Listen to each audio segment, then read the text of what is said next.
wand now at the I gotta spider. start building. Evander immediately Hey, bitch, summoned his if you're wand here, with go to bed. I lightning need to speed. bed. And with several elaborate swishes based on I'm the playing one continuous match, series of one rivals, lines that and he had I drawn gotta in his watch World triangle Cup. that Felix I was could wa- barely make out in Evander's haste, just as not moody and candid. The grizzled professor's attention focused completely on the spider and the curse he was about to perform. Felix's eyes opened wide when the lines on the runic shapes began to glow My gently mic was muted in this whole front of Evander. time. Felix took a quick glance around the room to ensure that no one was watching Evander. But of course, Evander was always on the money in regards to psychological moments. Avada Kedavra. Moody's green jet of light commenced on its trajectory straight ahead to the immobilized arachnid.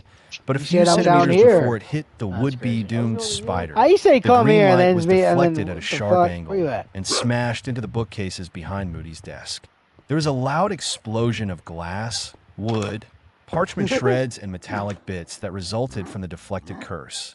Evander banished his piece of runic parchment and leaving. willed his wand straight No, back I'm leaving. to its I'm original leaving. and invisible place. I got shit to do. Relatively satisfied with the results. Oh, that's where you're at. Pandemonium broke loose a few shocked seconds after the explosion, with students talking loudly amongst themselves. While Mad Eye first took a quick suspicious dude, I appreciate it, glance but at actually I gave him the students bronze and seeing instead. nothing amiss, he looked behind in astonishment at the carnage his spell had done. Did Yeah, you I see like that? bronze because it Something matches with deflected him. He that actually looks Avada bronze. Kedavra. Bloody hell. What if that curse went the other way and hit us instead? But that's impossible. Merlin, the hell did I just see? Who just did that? You gotta go to bed. I don't know, but you aren't supposed to No, be able to it's block 3 in the the morning. Avada 3 in the Kedavra, morning. let What are you alone doing? deflect it completely. I got it. Yeah, I'm just During the gonna make an item convenient chest for distraction, things. Evander snapped his what's it called? Take fingers some caffeine in and the whispered to morning. Give me Felix shade. after ensuring that there was no attention I focused take on caffeine him. to work all the time. Let me that's so borrow great. your wand for a Alright. I sec. feel like a new man every time I play. Wordlessly, Yeah, Felix yeah, handed I over his believe it. wand, and He's a Evander broken character, dude. immediately I'm getting one removed tap the by him. What the evidence of fuck the is this? experimental spell he had used from his own I'm wand. good. He immediately I checked am his wand and so Felix good. just to I'm happy. ensure there wasn't Sort anything of. beyond fourth-year Hey, magic who the used fuck within invited the last you 10 in years. here? He deleted any Hey, spell you wanna that beat me up didn't in my fit own the place, criteria. bro? Oh, He what the handed fuck? Felix Oh, back his what the wand fuck? and returned his back to his sleeve. He removed the Muffiato. The whole process took slightly over a minute. After, much to Felix's complete disbelief, Evander joined the speculative conversation that Terry and Anthony were having in front of them. Evander mused at Terry. Probably a misfired Avada Kedavra. You never know, it could happen. But at that angle, Anthony remade the trajectory angle with his fingers. It looked far too perfect to be a mistake. Well, it's a pity that whoever did that, Felix gestured towards the scene of destruction in front, couldn't vanish the spell completely. Deflection is cool and all if you were alone, but what if we were fighting in a big group? Terry continued, yeah, it could easily hit someone else instead. But criticism aside, the person who did this was bloody brilliant. Pity no one knew where it came from. Whatever deflected that curse, I couldn't see it. Evander lied smoothly. Yeah, a pity. Felix muttered darkly, unable to make eye contact with the crazy bastard who sat beside him in class. This is the most interesting data class I've ever been in. The four boys could hear Stephen, sitting several tables away, said excitedly to Michael. Stephen was one of those people gifted with the type of voice that even if he whispered, he could be heard all the way across from the He's other worse side than of the room. Wanda. Mad Eye Like, finally he's turned literally a around no-skill after character. surveying the scene of damage. Yeah, and especially if vanishing shit most of the ricochets. damage. Evander knew well It enough ricochets that and hits the physical fucking wand objects and hits destroyed you. by There's Avada like- Kedavra were tainted There's and could no- not be put to with him, rights with a simple I honestly reparo. think he's a lot easier Everyone to use than fell Wanda. silent at That's his a quiet fact. scrutiny as he He's barked. another broken Class character. dismissed. Another broken DPS But before you character. leave, I want to see I wouldn't be everyone's this wand, upset if he starting was a with Malfoy. Vanguard. Honestly, Hop to if it, he was a laddie. Vanguard, I would actually be Many like, minutes all right, later, that's cool. Evander's surname was He But he's called, a- seem like a tanky and he walked up character. to Nah, Nott. nah. That's the But if thing, He anything, though. they probably unceremoniously should've presented lowered his his wand to the damage. professor. They who could have made him a scrutinized it tanky carefully. character because He then Scott cast Summers Priori isn't a weak Incantado bitch. on You Evander's feel me? wand. And Wolverine after a should minute be a seeing that tank all in was in that order, DPS. handed That's it back, facts. dismissed the boy Like, with a come on. nod, and called But at the out. same time, Wedge Wolverine, who has more Wolverine- health? Or Evander Wolverine's waited slow. around He for can Felix recover. to come No, back Wolverine moments is later. small. After Non-Moody My found God. nothing suspicious in regards to Felix's wand. Felix So it makes sense slung why his he's not bag a tank over of his a shoulders, and the Just pair because headed you're out the short door. doesn't mean you're not a tanky. Sensing that Come Felix on was now. making an effort Come to on. hold his tongue, Evander mercifully snapped Tell his me, no. fingers. In Marvel, in Exactly. Rivals, I'm in going to Rivals, strangle in you. Rivals. Tell me, Felix hissed quietly short in tank. Evander's ear when they turned at the next fucking corner. invited you? What the bloody in hell was Rivals, that for? jackass. What Moody caught you? we'd have to He obliviate the said whole me. class. Uh, Evander This said is the smallest innocently, out of the tents. research. Who? Damn you I and your mean, research. The thing? Next time, Yes. a little warning, Like, if please. you do- I thought I was Yeah, going to but I die said, of a no, heart he's attack not. in This there. is even 'Smaller Felix fumed. than Honestly, and not everyone can Door's lie not as even well small. as What you. the fuck's you talking Well, about, bro? That's, You were yeah, complaining bro, that that's Dada was yeah, going to he's be smaller. boring Yeah, yesterday. he's smaller than Evander Thor. stated, Nah, bro. I Thor- livened it up Thor for He's you. got a whole height. being. There's such thing Nah, Thor as got height, bro. moderation. What you talking about? And don't drag me into Adele, let me this. show you something. Felix countered, What? that was No, more excitement than you a week's jackass. worth following leads back at our time. No, but It was a over here. great opportunity. Evander explained his actions. I was pretty sure it was going to work. Shit. And knowing that old Barty was going to cast the When James unforgivables on the comes first on, day. this is for him. By the way, That's thanks for the cool. suggestions. He's not going You to are appreciate welcome, it because he's not Felix that said cool, man. sarcastically. Matter of fact, come over here. Let me show you what Lunch. I've been working Evander on. changed the topic So I with a got this subject already set rather up. close to Felix's heart. Ravenclaw table today. Now all we need to do is explore. Bloody hell. Stop using my weaknesses against me. Felix groaned and put his hands up in mock dark. mercy as the two ran to catch up to Terry and Anthony, Yeah, thanks for who the were extra heading towards the sand. Great Hall for the midday meal. /I/. The story of the So this botched is Avada gonna be the map room. Kedavra spread like fiend fire during the lunch period throughout the various house And then tables, after that, I'm gonna adding do, much fuel to the rumor mill. Much to Felix's relief If we need to expand and it, we'll Evander's expand it. But for satisfaction, now, we're gonna. there was work on nothing in this the area gossip going that over linked there the and see incident how- back to them, see how much we can considering cover that up. their wands had I gotten don't a think it's clean that bill of much, health from but Not we'll Mad see. Eye himself. Speculation ranged from Moody To me, I screwing might up go, to a hidden time ambusher in the fucking classroom. again. Oh, by the way, I got Although you something. Felix and Evander knew the later theory was flawed, Oh, yeah, I saw seeing all that the Mad redstone. Eye's I prosthetic appreciate the eye redstones. could see through I'm gonna most make, disillusionment charms and I'll make invisibility. redstone lamps again. After a hearty This is the lunch, redstone. I got you Evander and something else. Felix found themselves walking to their next class of the day, charms with the Gryffindors. Over the past days, Evander had caught glimpses of his past I got a self heart. and his There old we go. friends at the Gryffindor table during meal times, Where's it but going? never really had the All right, bro, opportunity you to have see them up repair it, close. So don't use it. He had the urge to go sit at the Gryffindor right. table for a better look, Are you down but he there? knew that would raise Yeah, I'm here. I suspicions. followed you. What's up? You know, I just realized something. Felix Oh, said, my bad. "Did you? What did you realize?" Evander asked. "It's Friday," Felix observed. Evander So, laughed I at the kinda lost my simplicity of his bow friend's that had realization. mending. It's in the Very nether, good. and I can't see find you it. aren't completely time disoriented But from our I trip. did- So what's so but I did significant get about you this this. OBS You can dash? put it on your bow. Felix bumped into a familiar bushy-haired girl that had been equally distracted by her own conversation with her own Infinity, friends. Infinity's Not thinking crazy. much about his observation, Evander Yeah, but reflexively mending is bent even down to better. pick up the girl's Nah, charms textbook Infinity's that she had insane. dropped. Honestly, no, dude. When here you she go. reached over to grab That's her book, payment. No, he no, found no, himself no, Pick it up, staring pick it up. into the Pick eyes it of up. I have Hermione another one over Granger. here. Nah, I'm leaving I it. have Beside her stood Ron No, I have Weasley another and one. I have himself. Another one over here. he hold found on. himself smiling nostalgically at the boy in front of him. As Yeah, I Felix have and another Hermione one. apologized Because, this one profusely over also their has collision one. Yeah, and this one. introduced themselves with some laughter on yeah, both this parties, one is considering yours. they had been doing too much this talking one's mine. and not enough seeing.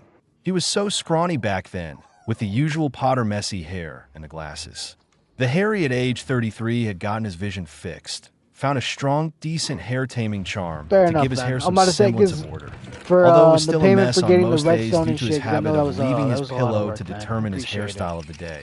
And of Okay. course, not a skeleton. Anyway, He was still thin, but he was Oh, I fit. see you cleaned them. He heard You Ron cleaned them up. You exclaiming put, that they were the bronze new on them. Ravenclaw transfer Yeah, no, students. um, But Evander still I found his just eyes used the axe. transfixed by his past self. Oh, nice. He moved from the boy's facial features to the iconic lightning bolt scar that had once formerly Are you ever adorned gonna his own do the forehead. auto fisher? He then realized that his long I don't scrutiny know. of his younger Maybe self not. Right was now I'm in rather build getting on the mode. nerves of said self. I gotta build the other house. Yes, I gotta start building the I am houses. the boy who lived.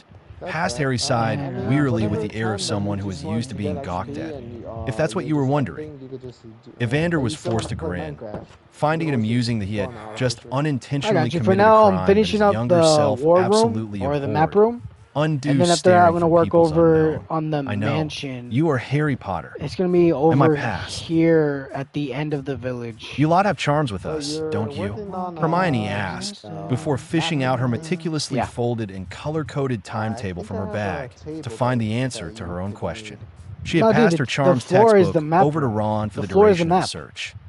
Yeah, Of course, but you Felix also need a replied back. table to Evander help and I you were heading for the be able to charms make the corridor. map.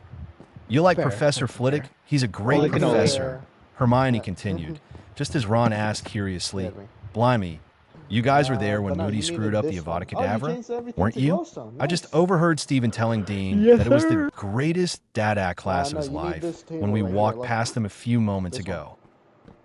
Yeah, we were. Evander This said is, it was very psychology. interesting. Put it right here. Put it right And here. then he was so convinced that a Put it student in was the- behind it that he checked all our wands with priori To incantado. save me. And he found nothing odd. Put it in the middle. Harry And asked, I which was walk followed by this head shakes, ground for indicating the so negative from both long. Evander and I Felix. can't remember. And I missed it. Ron sighed dreamily with a hint of envy. It's a shame that we Griff Alright, go to finders bed. don't have Dada till next week. My brothers Fred and George night. said that Mad Eye really night, knew his Edward. Have a stuff sweet when they dream, had him brother. yesterday. We actually didn't get much teaching from him today, So Felix silly. admitted. You got things. Professor Moody let us out Funny. shortly afterwards. Funny No homework too. Ah. Lucky! Ron exclaimed, I'm gonna go to while bed. Hermione said Alright, brother, concernedly, Good night, Alright. Edward. but wouldn't Peace you out. guys fall Peace behind? out, Homework is important Yeah, I and do, with. man. Love you, bro. It's all right. Evander had to refrain from laughing because out of everything Hermione found important in their conversation, such as botch curses and mad professors, she was concerned about the missing homework. Merlin, how he missed Ron and Hermione from his future. This is Their the conversation with sweatiest lobby I've ever Ron, in my life. Hermione, and Harry came I to an told end you, bro. when the And you're just five playing entered quick the play. charm It's only quick classroom, play, That's where the what, golden bro, what I trio tell you. went to What the find fuck seats did I close Person tell that's to you? really the front, sweating here while is Felix fucking BP and Evander fucking sat down Groot, on dude. seats at the very I'm back. surprised we even won. It's 1-1 Evander right resolved to now. remake his Surprised we even- acquaintances with Ron and Hermione How the and fuck get to would know you- his past self How the fuck a again? bit better. Nah, Slash, bro. I I'm backslash. enjoying this After peaceful dinner at the world Great over Hall, here, man. where the hubbub of the Dada Bumbo incident Club had mods. died down Fucking somewhat peace over over the here, course of the brother. day, Evander and Felix headed for library and sat down at a cherrywood Yo, table at what they discerned was a quiet corner. What? For the most Shut part, up. the library was No. deserted, seeing that it was the No, first I'm Friday of the looking. school year, with the exception of several seventh-year students who had already hit the books in anticipation of newts. What if Felix was already scribbling frantically with his dark blue ink that he had an odd predilection for and his favorite eagle feather quill on a piece of rich, creamy parchment. Why is my He had thing been so delighted to stupid? discover that his trunk contained a generous supply of stationery that he had grown to prefer over the course of his adult life, including his old favorite quills. He paused for Hurry a up, few let's finish the seconds to match. ponder I if the graduated, theoretical I'm calculations that he hungry. had performed What else do we regarding the sell? vanishment of What else do we sell? specific inanimate objects were I might- correct for Professor When McGonagall's doesn't second it, essay bro? I of fourth swear to year. God, your His stomach's Transfiguration weird, man. textbook sat beside his parchment, unopened. Today's just Transfiguration had been one of Felix's favorite hasn't been feeling subjects this. I mean, next 'cause to today I had some runes and mac and potions back at cheese. Hogwarts. Yeah, He had yeah. always enjoyed an Shit, bro. intellectual challenge. I put two Okay, cheese maybe slices Evander on was my right. burger. I am tarred with same I brush had as some- Hermione. Yeah. Evander had I grabbed cracked your bags and open you his got fucking- herbology textbook, doesn't- it don't realizing that if there was a It's course he alright. couldn't Well, risk it's falling risky. behind, Risky for the it was Fuck this it, one, bruh. seeing Fuck that he it, had bruh. somehow Yeah. managed to forgot everything from the And then subject. what else? He could just imagine Professor breakfast this morning, too. Longbottom Had from the Chipotle future sauce with chicken shaking his avocado, head with shame at him. wrap. Oh, Neville, I should have visited you Very delicious, and man. Let me tell you. Susan and the kids more often. Barely 20 minutes had passed when the two boys found themselves under the looks of two Hufflepuff girls who had walked up, albeit nervously, to their table. Felix found himself involuntarily flushing when he realized that the one standing closest to him was Hannah. Mama, get him? He found himself looking what? into her shy No, brown I eyes, wasn't talking which had at the all. same I spark. was, no, you Blind did. You when were she'd saying been something. older. And I was like, The older Hannah had a hell I of was a right. lot more confidence Oh, okay. than the timid one I'm glad I standing in wasn't front of paying him, attention. though. Well, glad. considering that she fought with Harry before Voldemort's fall and dealt with the Caro shit for a year. Damn this whole being young shit again. Evander noted that Susan was standing beside her, with a potions text hugged to her chest. You guys are Evander and Felix, aren't you? The red-headed Hufflepuff finally asked. The new transfer students? That's us. Evander said lightly, smirking slightly at Felix's discomfort. What may we help you with? We kind of need help. Ernie, Hannah, and I, Susan admitted. Professor Snape assigned as an essay after you guys left, and we don't get the question at all. Wait, what? We had potions homework. Felix Black finally Panther. broke out of his But he has stupor. more Do we fucking- still have to do it? Evander stifled his urge to chuckle. Considering we don't know what the topic of this essay is on, Felix, I'd say no. And I figured that since you guys left early without a single criticism from our potions master, Susan continued, You must be pretty good at it. All right, then. I guess we could be of some assistance to you. Evander nodded and gestured to the empty seats around. You can also ask Ernie, who's sitting alone all the way over across the library, to come over. Thanks, Evander. Thanks a million. Susan grinned and rushed off to go get her friend, while Hannah shyly took the seat beside Felix. Hello, Anna, Evander said amusedly, determined not to miss a single detail between Felix and Hannah's first encounter. Hi, Evander, she replied quietly, gently opening her own potions text and pulling out several sheets of blank parchment from her bag. Thanks, by the way. So what's the question old Snape has given this week? Felix found himself asking Hannah, just as Susan came back with Ernie. When Evander and Felix finally left the library near curfew, they had made limited headway on their own work, but they had the gratitude of 3 fellow students who had not only finished their essays, but understood the material as well. That was rather unfair.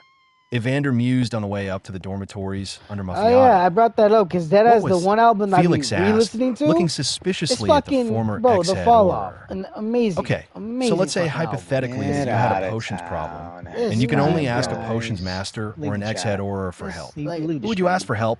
Masters have mine. Bro, you can't. Oh, fuck you. Like, what are you talking about, bro? Like, I can listen to the fucking the let out, and that shit during like, bro, during the happy days over the course of the past days. He had wanted to prove to Hannah that he could do commitment unlike his mother. Plus, potions was something he had always enjoyed and excelled at. I did my bit. Yeah.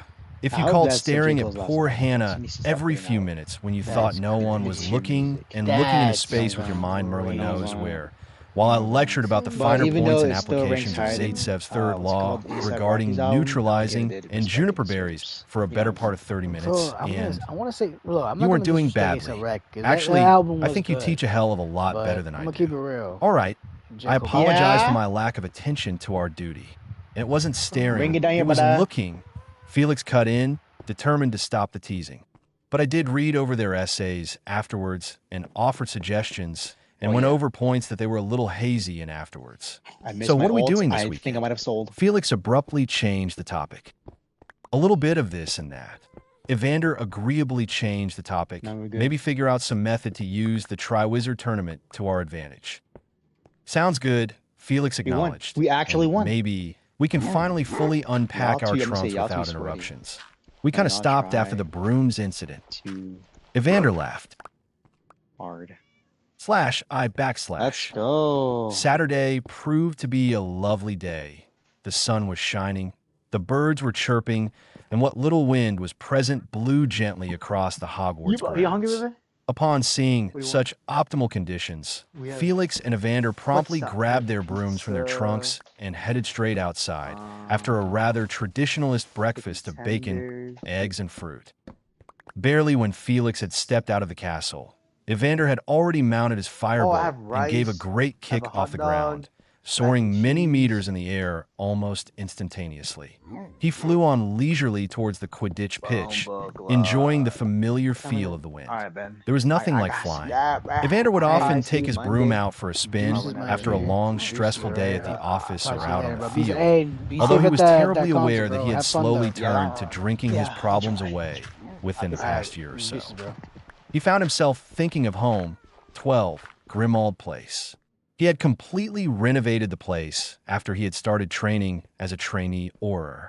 After clearing out the nasty backyard, he had, with some help from Ron, installed Quidditch hoops, and as a result, his yard had been the popular hangout place of fellow Aurors, friends, and their kids. There was at least one game of pickup Quidditch during the week during the warm weeks of the year. As Felix flew quickly to catch up with Evander, he found himself reminiscing about days gone by as well. Hannah had loved flying and was a worse Quidditch fiend than he had ever been, although she had never had the courage to try out for teams back at school. Hannah's wizard father had worked as an innovator at the company who had designed the firebolt. He had flown through France's beautiful countryside shortly after a funeral, wandering aimlessly for days, until he had caught hypothermia, hardly realizing that his warming charms had worn off hours ago. Evander conjured a quaffle and lobbed it at Felix, who instinctively caught it and tore towards the hoops.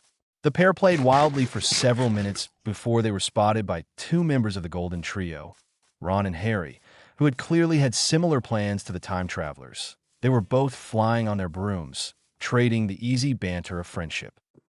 "Hey look, it's Evander and Felix," Ron Weasley exclaimed loudly to Harry. "Hey guys!"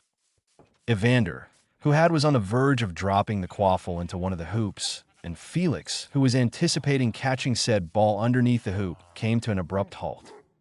"Hey, Ron, Harry," Felix waved towards the two Gryffindors. Evander did likewise. "Mind if we join you? I can play keeper," Ron asked and offered. "Oh, definitely." Evander grinned, relishing a match with his younger self. "Here, catch." He flung the quaffle at Ron, who caught it and went to take up his stance in front of the three hoops. "Where's Hermione today?" In the library, Harry quickly caught the quaffle from Ron. "She's not the biggest fan of Quidditch, so free for all." By noon, their simple three chasers against one keeper Quidditch game had evolved into chaos. Older years and younger years from the houses of Ravenclaw, Gryffindor, and Hufflepuff begged to join the fray after watching the pair of GRYFFS and Ravens play, with Evander finally calling a halt to the madness so that they could form two impromptu teams, trying his best to split the talent equally. Fortunately, Evander had plenty of experience in forming task forces back in his time, so it didn't take too long. Cedric Diggory ended up joining the scene and fetched a golden snitch, pair of bludgers, and 4 beaters bats so that they could have a legitimate game. Evander felt an odd pang upon first seeing the first victim of Voldemort's second rise, but the feeling went away quite quickly when he caught sight of the snitch, fluttering near his opponent's leftmost goalpost. He couldn't resist having a seeker's competition against his former self. Felix noted that there were several Slytherins looking interestedly at the proceedings, including his younger self, Daphne, and even Draco, sitting at the bleachers.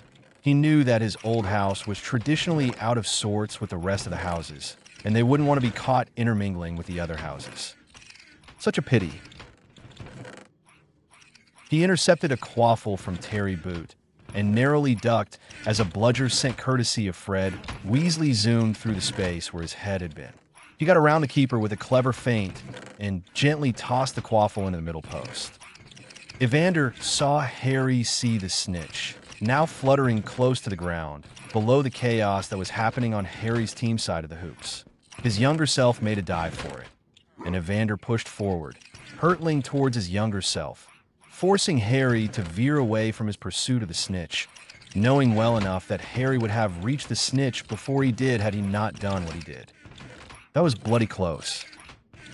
It was gone again, but then Evander swore he saw something glitter beneath him and instinctively dove almost vertically towards the ground, pulling sharply up at the last second, much to the shock and amazement of the growing crowd sitting upon the bleachers. A few exhilarating seconds later, he had the snitch clenched tightly in his fist, triumphantly. There was huge cheering and a chant issued from the bleachers, mostly from people supporting their friends on the winning side. "Evander! Evander! Evander! The snitch has been caught," Katie Bell yelled loudly. She had been playing chaser alongside with Felix. Bloody hell, what? Fred Weasley had just smacked another bludger across the field towards Anthony, the third chaser.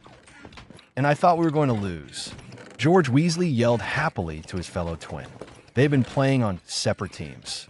"You guys had Harry." "So much for not showing off," Felix teased. "Now, Roger Davies is determined to bag you."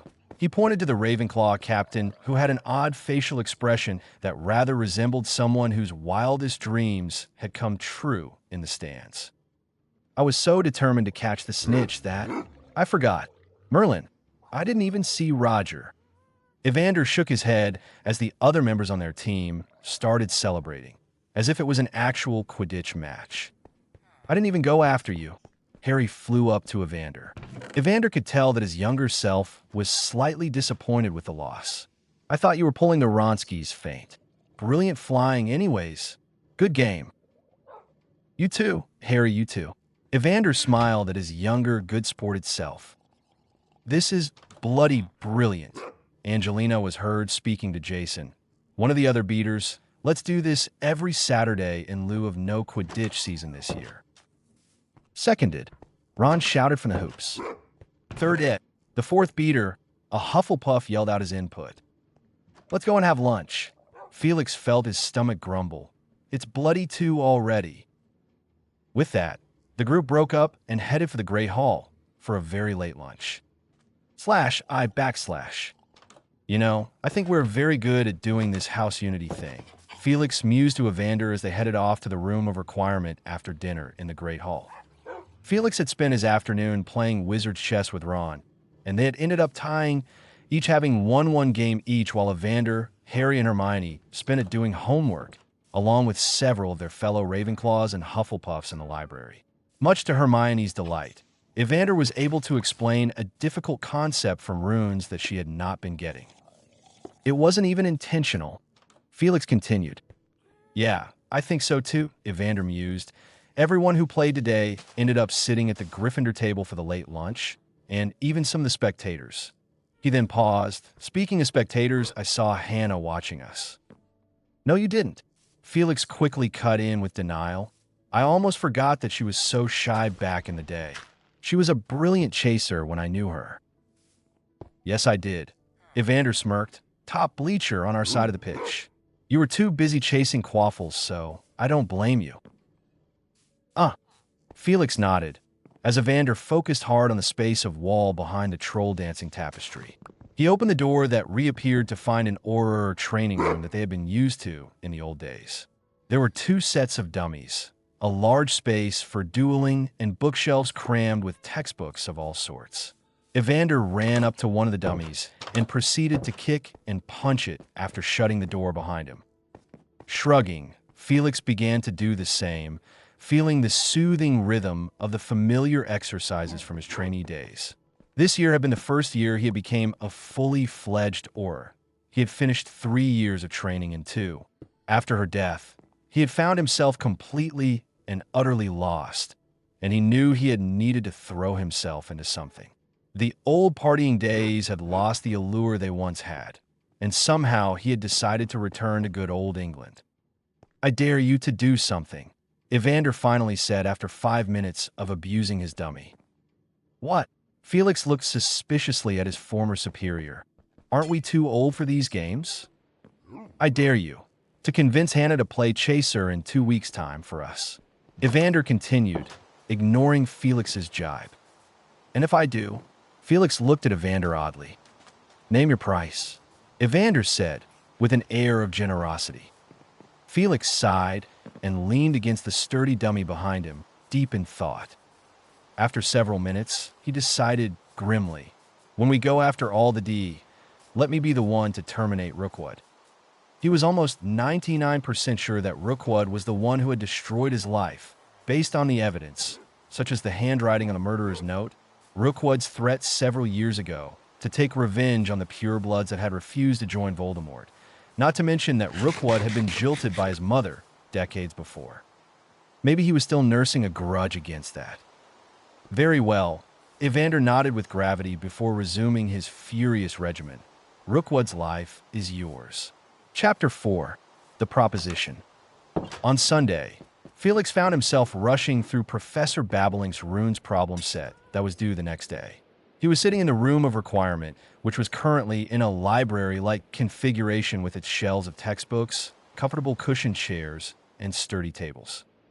It was one of the few places where he could find any sort of peace, considering that word had spread amongst the 4th years that Evander and Felix knew a lot about everything, were perfect suckers for tutoring when asked, and that the demand for last-minute proofreaders for essays and potions and transfiguration due the next day was too damned high. Damn, only in our first week of Hogwarts, and we're already the resident know-it-alls. He had tried working at the actual library earlier this afternoon, and was asked by no less than 3 people to read their work within the first 5 minutes. He had fled as soon as he could, after helping each individual through their problems, before anyone else could make a beeline for him. He was finding himself kind of regretting spending his Saturday playing chess with Ron, while Evander had finished everything that was due within the next few days alongside with Hermione. His intense concentration on the runic square in front of him was broken when Evander strode into the room and shut the door with a flourish. The ex-head Auror carried an oddly familiar glass jar under his left arm, and on closer observation, Felix asked with some disbelief, "Bloody hell, are those spiders in that jar?" "Yup," Evander grinned and replied as if it was the most natural thing in the world to walk around with a jar of arachnids. When he arrived at the mahogany desk that Felix was working at, he put the jar down on the wooden surface with a loud, unnecessary clang that made Felix wince, and the critters within to jump. "I just axioed the lot several minutes ago." "That's nice," Felix said sarcastically, and then looked dubiously at Evander. "What are you going to do with them?" "Practice." Evander smirked slightly, but his tone was serious. He unscrewed the cap from the jar and plucked out one spider with his left hand. With a quick flick of his wrist, his wand appeared in his right hand, and he pointed it at the squirming spider, figured that old Barty had the right idea. Felix looked perplexed, but patiently looked towards Evander for a more detailed explanation. "Please, tell me more." In Gorgo, Evander incanted, and the rather fuzzy brown spider began to swell up in size. As it got too big for his hand, he dropped the arachnid on top of Felix's runes homework. "Hey, I was doing that," Felix exclaimed with indignation. Ignoring his former fledgling Auror's protest, Evander pointed his wand again at the spider and quietly whispered, "Imperio." The spider reared up on its hind legs and began to do a credible soft shoo across the table. It followed up on that performance with fabulous somersaults and gravity-defying acrobatic feats, before attempting a funny little bow and flinging itself off the table. Evander raised his wand and removed the Imperius with a simple flick and followed it up with a second swish, which banished the enlarged eight-legged creepy crawly into non-being. "You've done this before, haven't you?" Felix felt his throat go dry during Evander's unforgivable performance, during which all thoughts of finishing his runes homework had long deserted him. "Yes," Evander said calmly. "I have." "When?" Felix asked gravely, dropping his eagle quill to the table. "Shortly before the fall, when we were fetching a Horcrux from Bellatrix's vault. I don't exactly remember how many times I did it that day." Evander sighed. "I was successful at all attempts made." "You broke into Bellatrix's vault? Merlin, that's high-security stuff back then, with dragons and shit," Felix exclaimed, and then he paused to think some more. "Is that what the whole escaped dragon thing from Gringotts was about back then?" Evander laughed. "Yup, we like to make grand exits back then." "Ah, so why are you practicing your Imperio now?" Felix asked curiously. Evander grinned cheerfully. "I've got plans. We got plans. I want this Voldemort shit done and out of the way by this school year. We're going to ensure that every single Merlin-damned loyal DE and Voldy-lover is rotting in Azkaban, Dementor-kissed, or deader than a doornail. I prefer the last option." Felix sighed loudly and with a resigned air. "And none of this is going to be legal, right? You've spent over a decade chasing after." "Yeah, I know, but this is the easiest way. And maybe..." Evander stopped, fixing Felix with a serious look, and sighed resignedly as well. "The only way. So, may I know of our plans?" Felix wondered. Evander looked thoughtful for a moment before he said, "Let's say that the first step starts at Halloween. I will tell you when I finish working it out. Enjoy the quiet life for now." Bloody hell, the goblet of fire. Felix racked his brain for the past significance of that particular week. Yes, Evander acknowledged before turning away. "Now, I've got some of Ron's worst nightmares to torture, and you've got some runes to do. Get to it, Wedgwood." Sure," Felix said drolly to himself, before returning to his work, his brain distracted by thoughts of what mad things Evander could possibly have in mind for Voldemort's bitches. Evander spent his entire evening experimenting with the contents of his jar with intense determination. /I/. Felix found himself staring blankly beside one of the large, stained glass window of the library after dinner on Tuesday.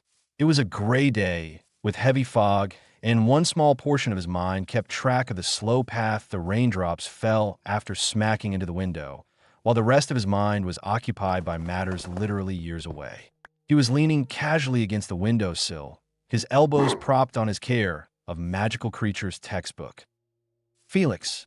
Felix. Felix moved his tall frame towards the voice that had broken him out of his reveries. Much to his surprise, it was Hannah. She was standing a little anxiously, with her potions text tucked under her arm, and Felix had the urge to gently brush a wayward lock of hair out of her eyes, like he had done in the distant past. Or future. He was finding it incredibly difficult to hear Hannah say his new name over the past few days.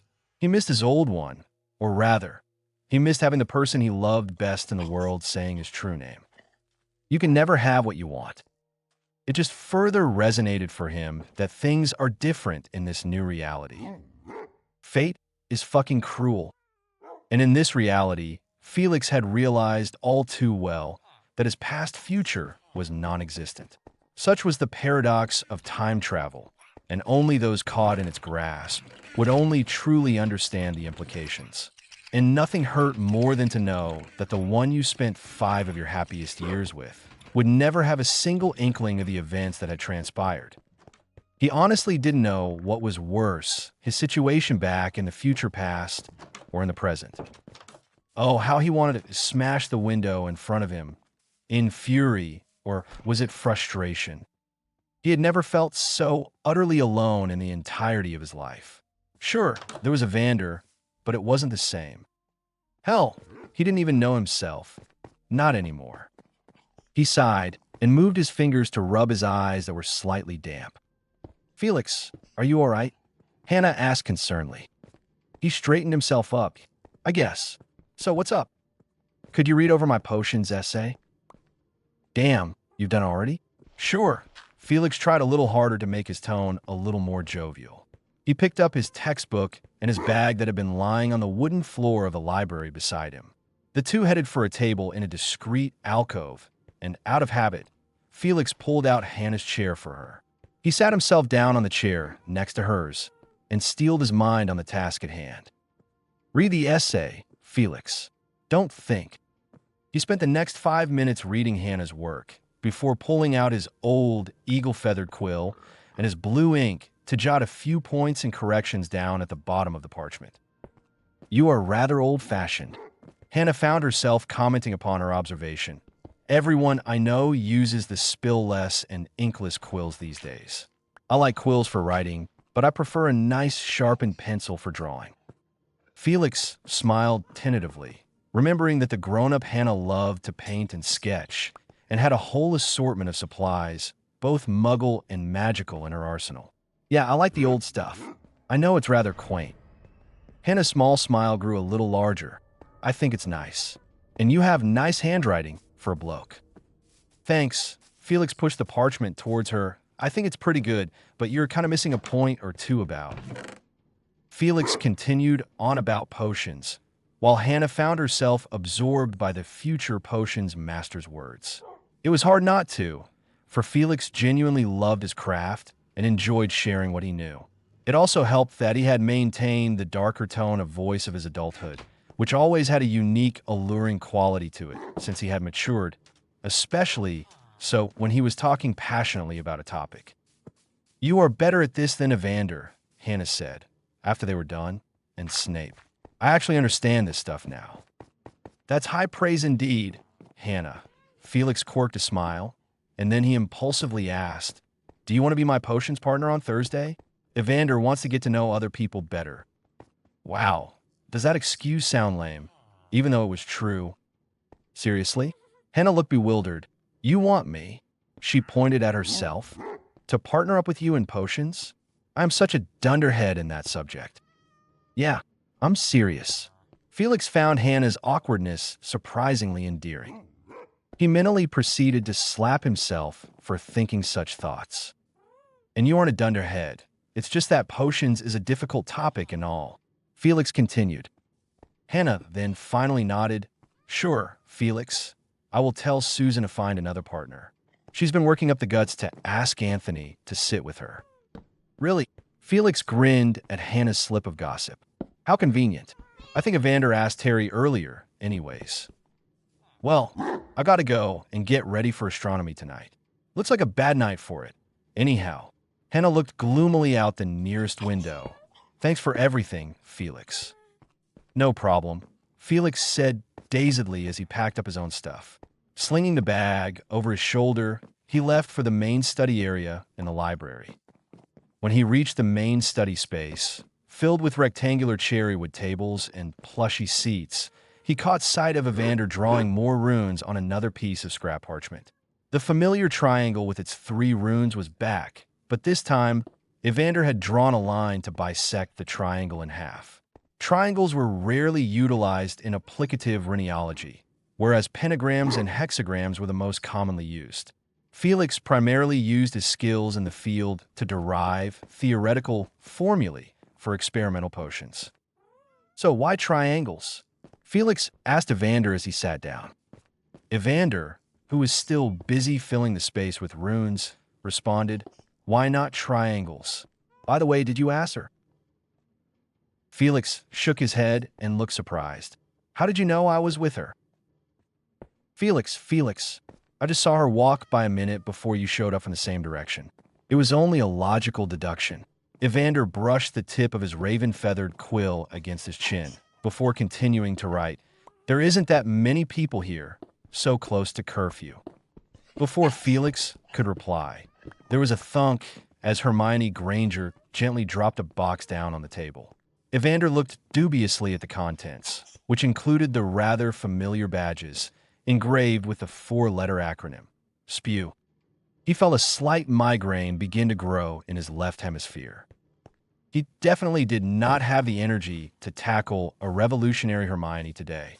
Not after doing all his homework and looking over Terry's, Anthony's, and Sue's potions essays in the past hour. He decided to step back and let Felix do the work. SPEW. Felix reached for a badge and examined it. Society of the Promotion of Elfish Welfare, Hermione explained primly. Come again. Felix was completely baffled. House elves. It's completely unfair. Forced to work all the time, punished if they do wrong, and no holidays. Hermione exclaimed, rather passionately. Evander sighed, and more thoughts of Creature came into his mind. He strongly believed in the bond between a wizard and his elf, where there was mutual respect on both sides. He missed his elf dearly. Creature had been there for him, long after Ginny had ditched him, and had patiently and tactfully picked up whatever pieces of him that were left. The elf had tried coaxing him with his favorite dishes, listened whenever he was in the odd talkative mood, and quietly cleaned his empty fire whiskey bottles for months on end before Creature finally started foisting not too subtle hints that he really ought to move on and get help for his addiction to dreamless sleep. Creature could be quite bossy when Harry was being a stubborn bastard. Maybe there was a way for him to get Creature back into his life, considering that Sirius really didn't want him. Felix rolled his eyes. So, you want to liberate them? Well, yes, Hermione said, taken aback by Felix's lack of excitement.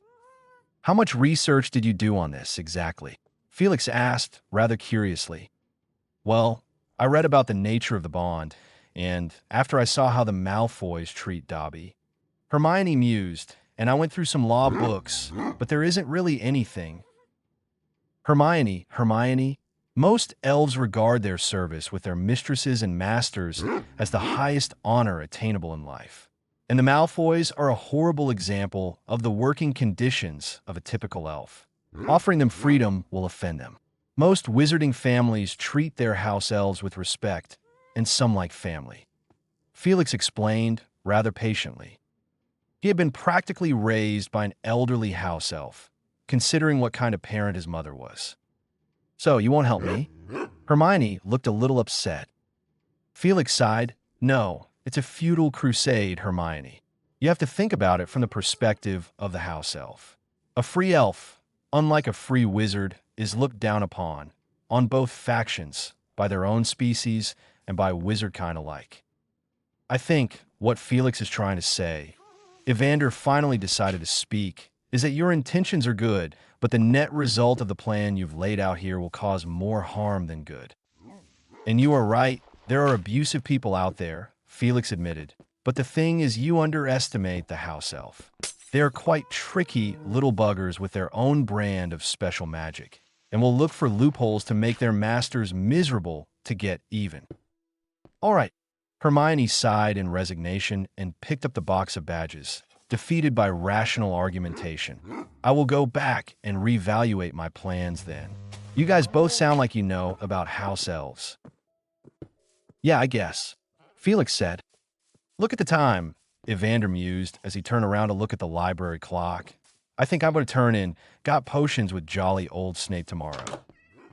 You're right, Felix agreed. I've got that bloody poster to make, right? Yeah, you promised. Evander picked up all his parchments and stuffed them in his bag. See you, Hermione. /I/. On Thursday morning, most of the students of Hogwarts were crowded around the entrance to the Great Hall, around a certain section of wall. On the wall hung a poster emblazed with the words Hogwarts Quidditch League, and below there was a long list of rules and regulations, as well as registration information. Bloody hell, you've actually gone, Fred started to say to Evander, whom the twins had spotted lurking behind a statue near the poster itself. And done it, George finished with astonishment. Done what? Evander asked them in pretend bafflement. He smiled at the sight of Fred and George together. He still remembered the moment when George had realized his twin was dead after the final battle. It was a scene that would continue to haunt him over and over again in his dreams. George didn't scream in anguish like their mother had done, shed tears like Ginny, or broke down like Ron and Percy had done. He had an odd stoic expression on his face, and at that moment, Evander had realized that two people had died the day Fred did. Fred pointed to the poster hanging across the room. You talked to Professor Flitwick, didn't you? George accused. You don't fool us, Evander. Well, Evander grinned. Maybe. I might have let slip a little something after Charms class, a few days back. Felix made the poster. Anyhow. So, can we be on your team? Fred asked. Did you even read the rules? Evander pointed in the direction of the poster, just as Fred had done. No. George admitted, but we break them all the time. Well, you clearly missed the no siblings on the same team bit. Evander smirked. Fred and George looked at each other with feigned horror. Oh no, he did not just say, oh, I think he did, Gred. Bloody hell. I call Evander. Fred yelled quickly. No, he do. George countered. Besides, I've flown with him last week. I've got, what's that word, experience. But you already got to fly with him. Fred complained. Guys, Evander tentatively interrupted. Let's do this fairly. I've got a coin here. Heads will be Fred, tails, George. He flipped it before they could get another word in. Heads it is. Fine. I will go see if Harry needs a beater for his team. George strode away, before tossing an it's all right wink back at Evander. So, who exactly is going to be on our team? Fred asked. Well, Jason, one of our beaters, asked me already. Felix, and there is you. We need to snag a Slytherin, and Felix is working on the Hufflepuff. Multi-house too. No problems. Evander, I will see if we can get an adequate chaser or keeper from the House of the Slimy. Fred saluted. That will be excellent. Take your time, though. Deadline's not till 2 weeks from now. See ya. Slytherins to chase down and all. Fred walked away with a determined look towards the green fraction of the crowd. /I/. At the back of the potions classroom, Felix found himself sitting beside Hannah at the back of the room. Evander had given him a wink shortly after he had sat down, and he also knew that he would have to approach the Quidditch question at some point. He had slightly over a week left, and he wasn't stupid. He knew why Evander had even bothered with the dare. It was his way of getting him to face his unresolved issues. Manipulative bastard. But then again, he could have turned it down, and Evander could have asked her instead. So the onus was once again on him. Fuck. I heard you were at the game on Saturday. Felix found himself starting up the conversation as he retrieved his old and slightly battered eagle quill and a piece of fresh parchment. Yeah, I was. Surprisingly, it was one of the most exciting games I've seen at the Hogwarts pitch. Harry finally has competition in the Seeker department. Hannah replied with a grin. You were pretty good yourself. If only she knew who Evander really was. Thanks, Felix said graciously, knowing that when Hannah said something like that, she meant it. Do you play? Yeah, at home, with my dad and his friends during the summer. It's usually a riot. Hannah said wistfully. My dad says I have the makings of an excellent chaser. Felix sighed. He had played Quidditch with Hannah's dad and his friends several times before. It had been some sort of boyfriend initiation thing or something like that. He had passed. So, are you on the house team? Felix asked, just as Severus Snape gracefully walked over to his desk, his robes drifting elegantly behind him. No, Hannah shook her head. The two of them fell silent as Snape proceeded to take attendance and begin his lecture. Hannah had picked up her quill to take notes in her familiar calligraphic handwriting, pausing then and there to doodle on another piece of spare parchment. Felix found his eyes drifting over to Hannah, while he took minimal notes on whatever Snape was talking about. Something about the explosive properties of dragon horn powder, but he was barely paying attention. Finally, Snape stopped his lecture and waved his wand at the board. The recipe list for anti-nausea potion appeared on the board. You have 1 hour. When you're done, hand your potion. Start, Professor Snape said curtly, before sitting himself down at his desk. Felix fetched his own cauldron from his bag and enlarged it, as did most of the students around them.